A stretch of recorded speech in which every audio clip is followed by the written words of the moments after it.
Another week of meal prep with my 4 kids back at school.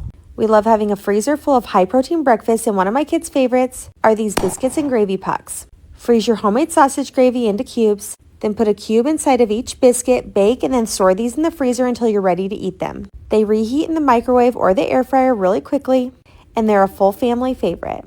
Then I was on to adding some desserts to our freezer. Our family is absolutely obsessed with trou-frou, so I've been making our own, and I honestly love it even more. This is melted dark chocolate with a little bit of coconut oil. Then in this case, I added sliced bananas, but it's also great with sliced strawberries.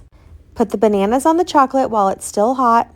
Then we sprinkled ours with just a little bit of sea salt, and I popped this in the freezer. Once it comes out, break it into pieces and store it in a container inside the freezer until you're ready to eat it. Then I prepped just a few of these larger snack bins for my older 2 that are doing cross country. Hopefully this helps fuel them between school and practice. Then we are on to some strawberry cream cheese uncrustables. This is just softened cream cheese and strawberry jam mixed together. Then using a cookie dough scoop, put a scoop on each piece of bread and top it with the other piece. We cut these with my favorite Uncrustable maker. I've tried plenty and this is by far my favorite. And as always, I'm going to remind you to keep the crust for the next recipe. We store these in the freezer in a container labeled, and I just have the kids throw them in their lunch boxes frozen and they're thawed by lunchtime. And for the labels on your containers, these are great because they rinse off in water. And for this week's crust cups, I went ahead and did our French toast cups. My tip for the crust cups is either store them in the fridge and throw them in the air fryer, or what I do most of the time is turn them into dinner for that night.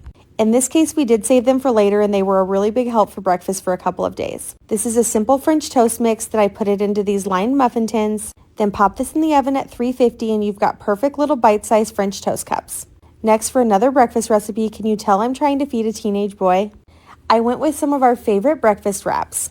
For these, I always bake the eggs on a sheet pan, and I wanted to add potatoes, so I put them in this bag to microwave and bake them. And yes, every time I show this part, you can definitely see that our oven racks are very uneven. This little wrap maker is my absolute favorite because it helps you to make the perfect wrap and you don't have extra tortilla. Cut off the corners and we're going to save those for later. Then I added a layer of baked potato at the bottom, a rectangle of that egg mixture, some bacon, and some cheese. Then fold these up and hold them in the toothpick until you're ready to cook them. You've cooked these by microwaving, air frying, or putting them in a pan on the stove. They work anyway. Then for the leftover tortillas, I cut them up even smaller and I fried them in a little oil on the stove. And at this point, I was pretty hungry, so I decided to use those for a snack for right now. If you've never tried making high-protein guacamole by adding a little bit of cottage cheese to the mixture, it is so delicious. This ended up being my lunch, and then I was on to dinner for the night. I made these super simple cheeseburger sliders and they were a huge success, so we'll be making them often. It's a mixture of ground beef, onion, and a little bit of mayonnaise. I know that sounds weird. And add it with cheese inside Hawaiian rolls, bake it, and you're ready to go.